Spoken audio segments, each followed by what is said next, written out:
BFM Business, la librairie de l'écho. Emmanuel Le Chypre. On se retrouve pour la deuxième partie de cette librairie de l'écho. Nous la clôturons comme de coutume avec nos chroniqueurs Benaouda Abdelhaim, notre globetrotter, et Eva Jaco aujourd'hui pour nous parler d'un livre ancien, Cendrillon. Vous verrez, mais pas n'importe quel Cendrillon.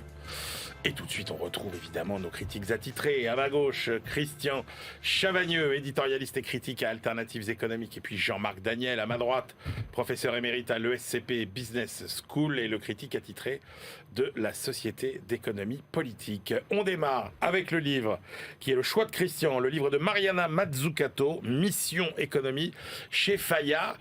Parlez-nous de, quand même, Mariana Mazzucato, qui est quand même un peu une star de l'économie qu'on ne connaît pas si bien que ça en France. L'économie anglo-saxonne, elle est moitié italienne, moitié américaine, mais elle est basée au Royaume-Uni et elle défend une idée qui plaît beaucoup au gouvernement, et c'est pour ça qu'elle fonctionne bien, je pense, au niveau mondial, c'est que les gouvernements, les États, ont un rôle très important à jouer pour défendre la puissance des économies. Alors, je dis tout de suite mon petit bémol par rapport à ce livre que je défends. Il y a une petite partie, ou une belle partie même au milieu du livre, dans laquelle elle fait un peu du Rifkin, dans le sens où on ne sait pas trop si elle est en train de nous développer des idées ou de nous faire une plaquette marketing en disant vous, État, et vous, collectivités locales, si vous avez besoin de moi, vous savez, il y a mon labo, n'hésitez pas. Je suis là pour vous aider si des fois vous voulez faire des choses. Mais elle n'est pas prof. Non, pas du tout. Elle gère son. Alors peut-être qu'elle donne il y a un business, Mazzucato. Peut-être elle a des enseignements sûrement. Mais il y a un vrai business de son centre qui est d'ailleurs tout à fait remarquable. Allez sur son site internet, il y a une foule d'études absolument passionnantes. Et donc, qu'est-ce qu'elle fait dans ce livre? Elle fait la même chose que dans les livres précédents. Elle tire ce fil qui consiste à dire l'État dans l'économie joue un rôle extrêmement fort, extrêmement puissant. Pourquoi le livre s'appelle Mission Économie? Parce qu'elle fait référence à la mission Apollo en disant quand Kennedy lance la mission Apollo, il sait qu'il va mettre des milliards de dollars sur la table, mais il ne connaît pas le résultat. Et donc, l'État va prendre le risque. Un État qui sait prendre du risque dans l'économie, c'est ça qui est important aujourd'hui. Et les impacts, les conséquences en termes d'innovation pour l'économie américaine vont être absolument fabuleuses. Voilà un État qui a su prendre des risques, mettre des milliards, qui n'a pas fait attention. C'est l'argent des contribuables, et puis si on perd l'argent, et puis on ne sait jamais ce que ça va donner. Attention à l'équilibre budgétaire. Non, il a claqué vraiment beaucoup d'argent, et ça a été extrêmement positif. Donc, c'est l'occasion pour le livre aussi de remettre du coup en cause plein d'idées qu'on a dans la théorie dominante. Par exemple, il n'y a que le secteur privé qui crée de la valeur. Non, le secteur privé, oui, crée de la valeur, mais quand il est bien aidé par l'État, et notamment par l'innovation. Est-ce qu'il y a un effet d'éviction pour Mazzucato? Non, il n'y a pas d'effet d'éviction. L'effet d'éviction consiste à dire, plus l'État investit, moins il y a de place pour l'investissement privé. Ça consisterait à penser qu'il y a un niveau fixe d'investissement dans chaque économie. Est-ce que l'un des acteurs fait, l'autre ne peut pas le faire? Pas du tout. Regardez, l'investissement public sert à booster l'investissement privé. Ils sont très complémentaires. Autre mythe, il faut que l'État soit géré comme une entreprise privée. Alors ça conduit à la privatisation. Généralement, ça fait les mêmes services que le service public, mais plus cher. Ça conduit à aller chercher des gens comme McKinsey, dit-elle, sans référence à la France, de manière plus mondiale. Et elle cite une étude qui dit que ça coûte à peu près 1,8 fois plus cher de faire par des cabinets extérieurs ce que des États pourraient faire, des fonctionnaires pourraient faire. Et en plus, l'État, en faisant ça, perd la compétence interne de pouvoir aller sur des sujets. Et puis un dernier mythe, parce qu'il y en a 5-6, je ne sais plus combien il y en a en tout, mais un dernier mythe qui m'a bien plu, ça consiste à dire ok, vous voulez mettre de l'argent public dans l'investissement, mais comment l'État sait choisir les secteurs qui vont marcher ou pas? C'est toujours l'objection. Et on peut perdre de l'argent à le dire. Donc il y a toujours ce fameux exemple de Cylindra, qui est cette société américaine qui faisait des ENR et qui a reçu beaucoup d'argent public et qui s'est planté. Donc ça a coûté un peu plus de 500 millions de dollars aux contribuables américains. Mais elle nous dit, regardez, à peu près en même temps, l'économie américaine, le gouvernement américain a mis aussi à peu près 500 millions de dollars chez Tesla. Et là, ça a marché et tout le monde est content. Ouais. Ce qui ne va pas, c'est que quand il y a un problème, l'État perd tout, mais quand ça marche bien, il récupère rien, alors qu'il a été quelque part un capital risqueur. Donc voilà, tout ça pour nous dire quoi à la fin? Aujourd'hui, on est dans une transition climatique et sociale qui réclame de l'État qu'il n'hésite pas à investir dans plein de choses, y compris si ça ne marche pas pour lutter contre le changement climatique. Il faut que cet État risqueur qui sait mettre de l'argent, il faut le retrouver aujourd'hui. Et même quand c'est un échec, et là elle donne l'exemple du Concorde, même quand c'est un échec, il y a des retombées positives en termes d'innovation qui sert l'économie privée. Et c'est ça les économies fortes, c'est le mix public-privé. Vous avez cité Jérémy Rifkin, il publie un nouveau livre. Je pense que vous n'échapperez pas à nous en faire un compte-rendu, messieurs. Jean-Marc Daniel. Oui, alors sur ce livre, effectivement, c'est un livre qui reprend ce qu'elle disait dans les livres précédents. D'abord, une remarque sur la traduction. Autant j'étais très favorable et enthousiaste la semaine dernière pour la traduction de Amartya Sen, autant là, c'est bourré d'anglicisme, de contresens. Je pense que les éditeurs devraient faire un effort pour un livre de cette importance pour faire relire la traduction et la remettre au propre. Alors, ceci étant dit, sur le contenu, en fait, le livre est en 4 parties. Ce que dit bien Christian, c'est un peu toute la partie autour d'Apollo. Alors, il y a en particulier une page où il y a toutes les conséquences en forme de graphique, de dessin des conséquences d'Apollo. Et en particulier, j'ai été frappé par le fait que les chaussures Nike sont directement issues du programme Apollo. Donc, elle dit, pour illustrer les propos qu'a tenus Christian, c'est effectivement, vous voyez, il y a une espèce d'osmose entre... Mais cette partie-là, assez vite sombre dans l'anecdote, pour moi, elle est assez peu convaincante, elle l'affirme plus qu'elle le démontre. En revanche, la toute première partie sur les défauts du capitalisme, les 7 faiblesses, là, les 7 mythes, il y en a certains qui sont assez bien vu, en particulier quand elle dit que l'État n'est pas une entreprise, je suis d'accord. Je suis d'accord pour que l'État reste dans son domaine, ne se mêle pas de gérer ce que des entreprises privées peuvent gérer. Elle dit l'État doit avoir d'autres critères que les entreprises. Moi, je suis d'accord. L'État doit rester dans son coin et abandonner tout un tas de secteurs. De même, quand elle dit on est persécuté par l'immédiateté. Maintenant, les comptes sont trimestriels, la comptabilité nationale sort des comptes trimestriels, les entreprises...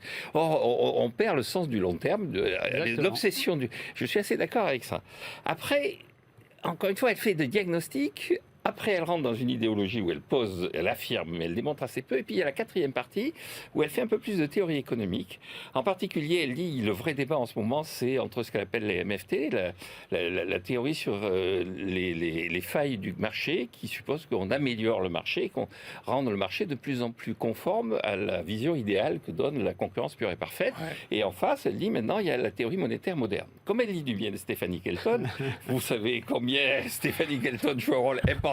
C'est ma chouchoute intellectuelle. Dans votre vie, depuis 2 ans, depuis 2 ans, il n'y a que Stéphanie Kelton. Donc, cette partie-là est assez bien menée, même si, encore une fois, globalement, je trouve qu'il y a une forme de paresse intellectuelle à beaucoup asséner et assez peu construire de raisonnement.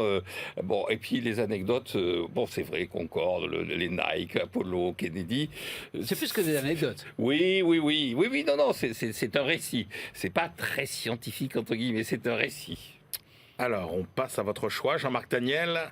L'art de la guerre dans le business de David Brown, c'est aux éditions Buchet-Chastel.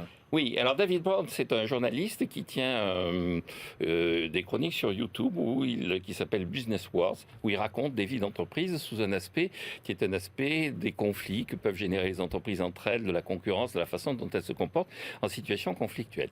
Donc il en a rassemblé certaines de ses chroniques, d'autres, nous dit-il, sont des textes originaux, et il expertise, il analyse 27 conflits, 27 sagas industrielles autour du livre de Sun Tzu sur l'art de la guerre, d'où le titre. Bon. Alors, d'abord, le cadre intellectuel qui consiste à se référer à Sun Tzu est assez artificiel, ce qui fait qu'il est assez vite évacué. Il est assez vite évacué. Sun Tzu intervient au travers d'une citation au début de chaque chapitre, et puis ensuite il raconte des histoires. Donc, là, en revanche, alors là, c'est bourré d'anecdotes, effectivement, avec des portraits de personnages, c'est assez bien raconté, c'est bien écrit. Il y a des conclusions. À la fin, pour essayer de se dégager de Sun Tzu, la conclusion ultime, c'est une phrase de Clausewitz. On est toujours dans la guerre. D'accord. Bon, donc l'aspect guerre, Sun Tzu, Clausewitz, il faut évacuer. En revanche, les anecdotes, les histoires, les constructions intellectuelles sont à la fois passionnantes et, à mon avis, très illustrative de la façon dont a évolué le capitalisme. Le seul reproche que je ferais, c'est que c'est très américain. C'est-à-dire que y a la seule chose où on parle de H&M et de Zara comme entreprises qui se sont... Mais tout le reste, c'est des entreprises américaines. Et H&M et Zara, c'est sur le marché américain. C'est comment la façon elles se sont confrontées sur le marché américain. Donc, je comprends bien que le site soit orienté vers ça. Ça, c'est un peu la limite du livre. Sinon, c'est un livre qui est passionnant. Christian Chevalier. Je partage en partie ce que vient de dire Jean-Marc. La mise en scène Sun Tzu, on peut l'évacuer tout de suite, ça sert à rien. Les histoires auraient pu être mises dans une case comme dans l'autre.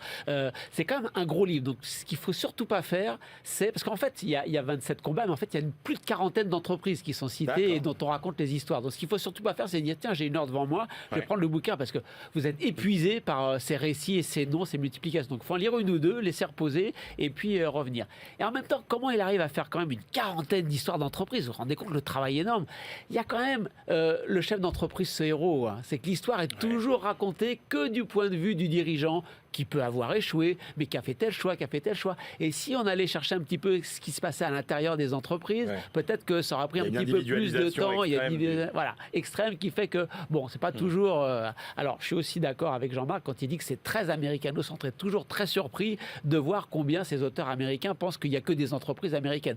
Alors, il y a H&M et Zara qui sont, c'est vrai, aux États-Unis, mais il y a aussi Adidas. Oui, c'est vrai. Et il y a aussi Nintendo. Et ça, Nintendo, c'est vraiment intéressant. Une entreprise qui est née au 19e siècle et qui faisait des cartes à jouer. Et après, qui va faire des petits jeux d'arcade. Et dans les jeux d'arcade, à un moment donné, ils vont... Je ne sais pas si vous vous rappelez, Emmanuel, ces petits jeux qu'on ouvrait. Il y avait un personnage qui essayait de monter. Le Donkey Kong. Et il y a un singe qui lui lançait des tonneaux. C'est que je l'ai toujours. Mais moi aussi, je crois que j'ai le mien. Et ce qui est marrant, ça vaut très cher. C'est que pourquoi est-ce qu'il a une casquette? C'est parce qu'ils n'arrivaient pas à faire l'animation des cheveux.